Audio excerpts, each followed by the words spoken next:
Alright guys, it's time to do Junkyard Turbo LS stuff with our Junkyard Turbo Nissan VK56 that we've installed into the Sloppy Mechanic Special of Ford Fairmont. But here's the thing, what if you could have both?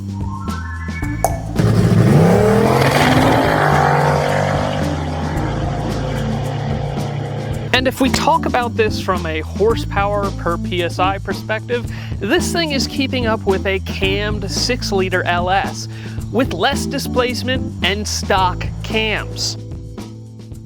If you guys haven't followed this build, this is a nearly stock Nissan VK56 out of a Nissan Titan truck. We're sort of matching what all the Turbo LS guys do, and we're taking a Nissan truck engine, sticking a unreasonably large turbo on it, and trying to make big horsepower. Now you've seen us run this chassis with a 2006 and earlier engine. Those are the non-VVT versions of the VK56, but in the last video you saw us install a 2007 to 2015 engine, which are noted as the engines that came with VVT. Now a lot of people say avoid the engines with the VVT, but in today's video we're going to show you why the VVT is worth the extra complexity, and hopefully by the end of today's video I will have you guys convinced that this engine is a competitor to the Junkyard Turbo LS, but more on that later. First, let's talk about how does this VVT system work? So let's go to that. So let's start off with why you want VVT.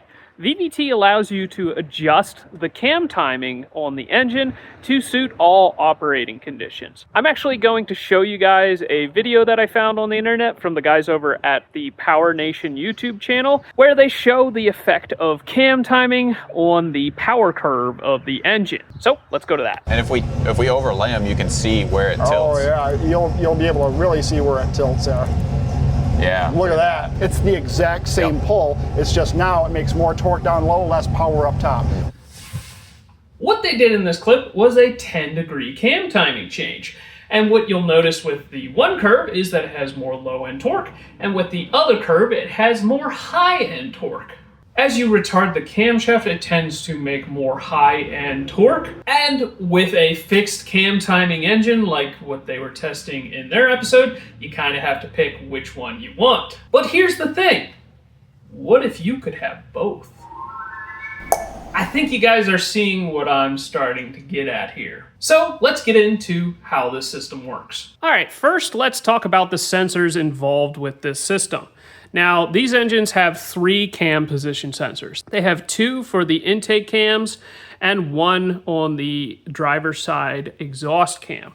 Now, I've already taken this cover off here, but this cam sensor is in the same exact relation as the older non-VVT engines. So this signal that's generated on this cam will be identical to what you see with a older style engine. So you can use this for triggering purposes and for running the engine.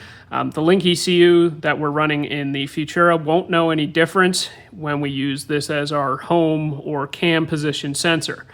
The other 2 sensors, on the other hand, are used for cam positioning. Now, you can see that this sensor is just a 4-tooth sensor. They are evenly spaced. Now remember, the cam spins at half crankshaft speed, so we have 2 pulses on the cam per crankshaft revolution to compare to the crank position and detect where the camshaft is in relation to the crankshaft. Now this is pretty typical to how VVT systems work, but in order to move this thing, we actually have this right here, a little solenoid. So let's get into that. So in last video I said that oil flows in through here, and then it flows down in the middle here up to this solenoid, and then this solenoid directs the oil to this passageway or this passageway. It sends it up into the middle here, into one of these 2 passageways here, and then these 2 passageways One you can see is blocked off. It is actually sending the oil up into this area right here, or the other passageway sends it into the back portion of the camshaft. Now this system kind of works like a 4-port boost controller on like a diaphragm style wastegate. It either fills side A and vents side B, or it fills side B and vents side A. And it does it all with one solenoid.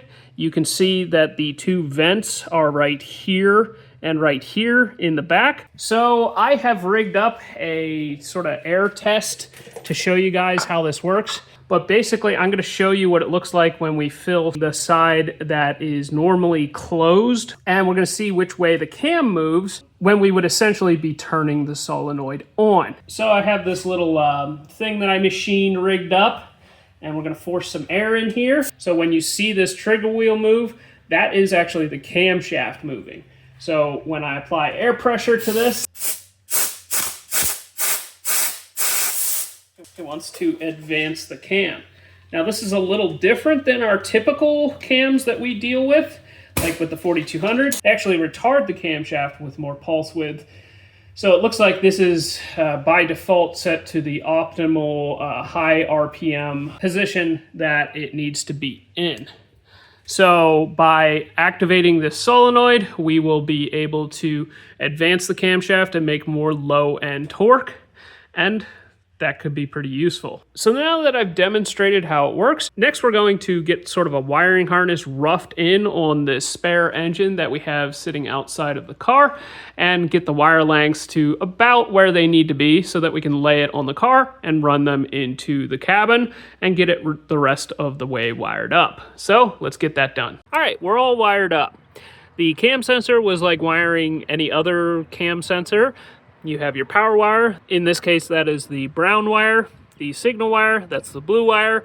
And sensor ground, which is our black wire. The solenoid is like wiring up a fuel injector or a boost controller. One side is powered and one side is grounded by the ECU and switched on and off. The white with blue stripe is the one that I put 12 volts to, and then the blue wire here is the one that gets switched by the ECU. Pretty simple, just had to do that for both sides, so let's see how it works. All right, it took a little bit of figuring on my end, but for those playing along at home, these are the settings that I ended up having to put in the ECU for what it took in order to get the VVT to work correctly. So if you are working with a link ECU on one of these engines, these are the settings that you'll have to enter. I did take a stab in the dark here for what I thought the engine would want for its cam targets. So let's fire it up and I'll show you how it works.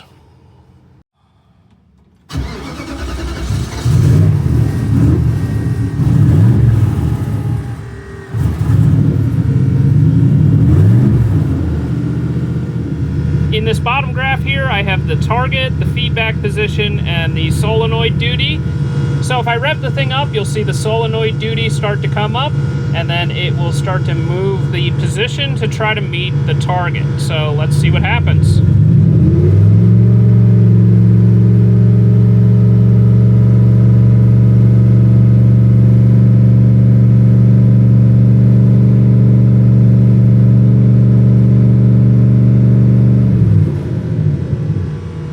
Was a little slow there. I'm actually going to adjust my pit gains to try to make it meet the target a little bit faster.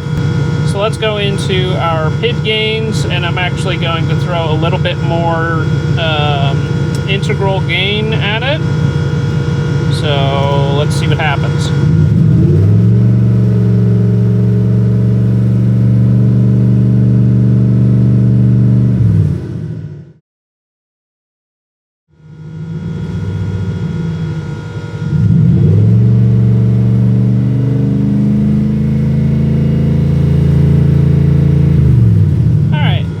Actually worked a little bit better, so we're gonna go with that. Let's go ahead and store that to the ECU. All right, so I think we got the PID working pretty good. Yeah, it's still a little bit laggy, but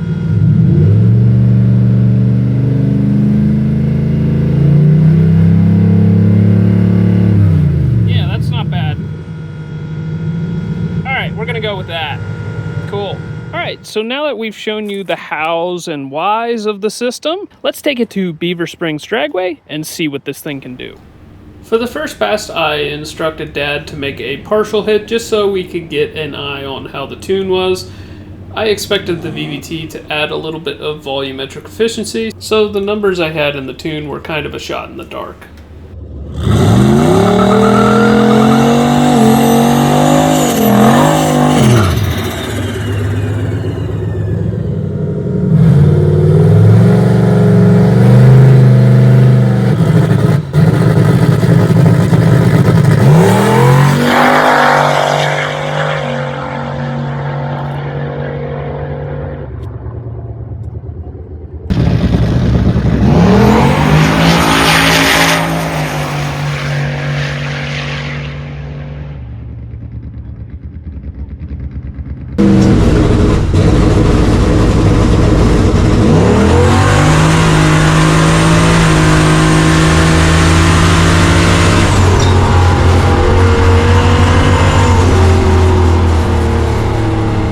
Tell my dad really wanted that to roll to an 8.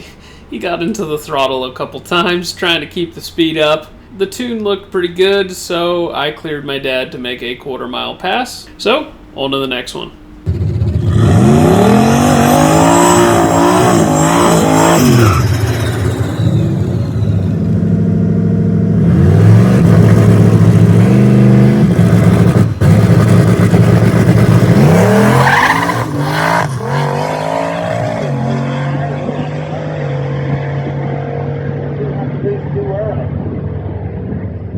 They got the big truck in the 13.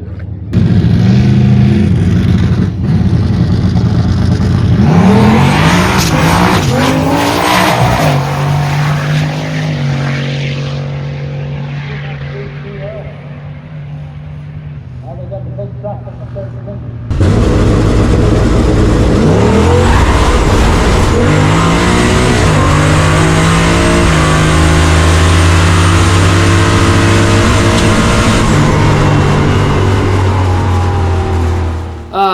Sweet, sweet radial life. Unfortunately, it spun on that pass, but check out the 60 foot. 132. This thing's hauling the mail. We tried to loosen up the shocks to combat the spin, and on to the next pass.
Ain't winning. We still couldn't get it done with the radial.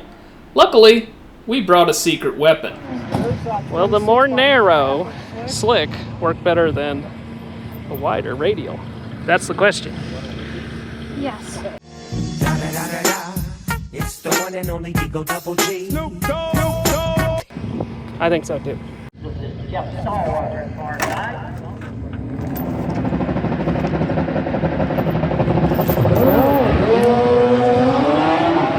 What are you doing? What are you doing? Huh? Stealing your slicks. Oh, you're stealing my slicks. Got a problem with this? Nope. Okay, I was gonna say. Stealing your lug nuts. I've stolen. Destroyed more of my tires than I can count. Uh-huh. Paybacks. Yep.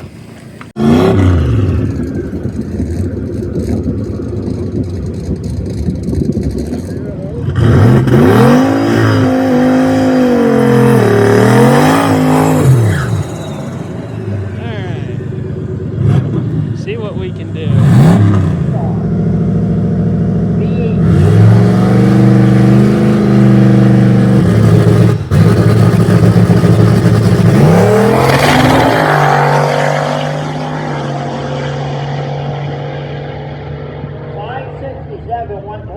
In the 8.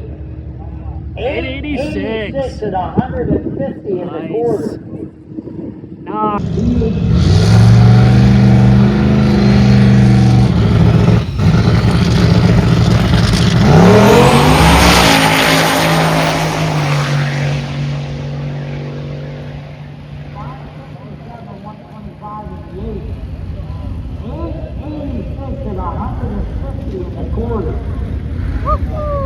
That's awesome.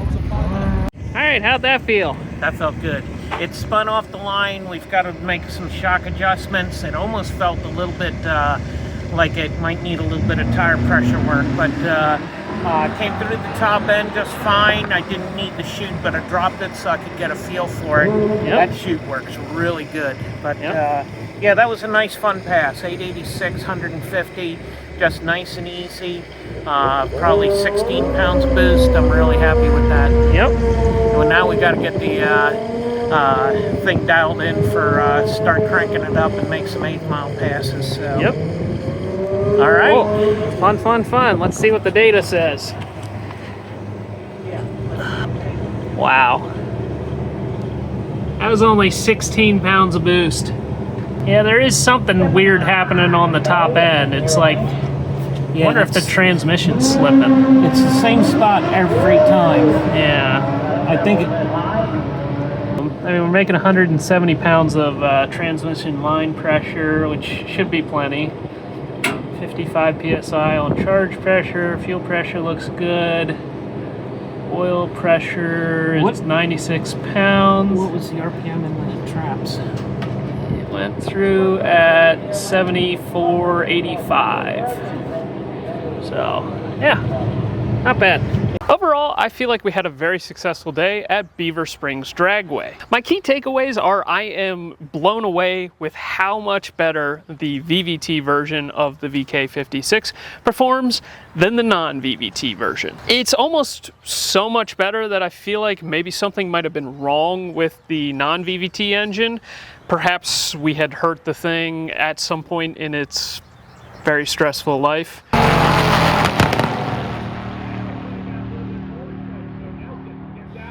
It's over by the wall and a lot of smoke now. 1045 to 126. Or maybe it was hurt before we bought it.